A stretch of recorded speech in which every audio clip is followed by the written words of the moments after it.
How to make twine with scraps. Twining is essentially twisting two or more strands in a way that locks them together and adds strength. This technique is thousands of years old and has been used with many types of natural fibers for making ropes, clothing, and so much more. We'll be using this technique to create a 2-ply yarn without the need for any additional equipment, and it's a great way to use up your scraps. To do this, you'll need some longer material. These strands are your base that brings the whole thing together. Some scraps. It can be yarn, fabric, something more or less in strands or strips at a minimum of about 1.5 inches long. This project can be done with all scraps, though you'll need varying lengths. For my scrap twine, I'm using pure Superwash and Bliss Superwash chunky Merino wool yarns for my base strands, and my scraps are various colors of reclaimed chiffon ribbon, all from darn good yarn. The only tools you'll need are scissors and a couple of clothespins, or some way of securing the end and wherever you leave off. Let's get started. To begin, you'll take 2 longer strands, tie a knot at the end, and secure it in place. I'm using strands of different lengths for 2 reasons. They're less likely to get tangled as you twist, and you don't want them to end at the same time because it'll leave a weak point in your twine. You'll start by twisting each strand in the same direction. Go with any twist that's already present in your yarn, so I'm twisting both to the right. You'll notice that with enough twist, the strands will actually tend to cross over each other, which is exactly what we want.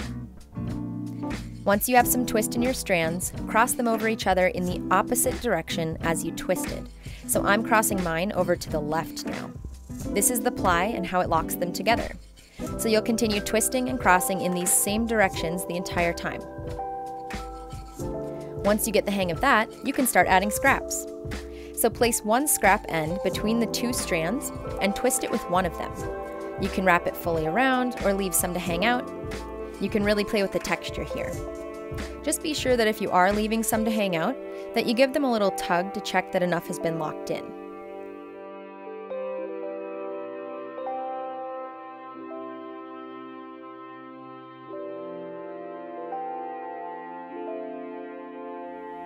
Throughout the process, you'll want to be sure not to pull too tight or over-twist.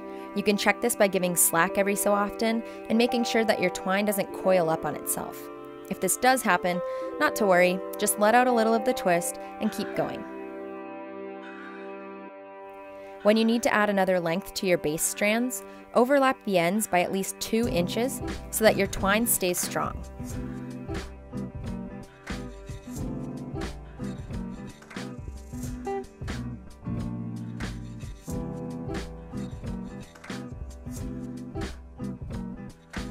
Once you've created a length of scrap twine that you're satisfied with, tie another knot at the end to keep it from untwisting.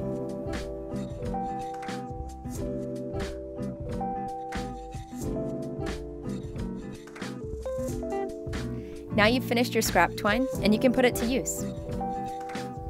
How you use it will depend on the materials you've made it with and the strength of your finished product. I consider this to be more of an art yarn for decorative purposes, and as a weaver, I decided to incorporate mine into this woven wall hanging. Thanks for watching.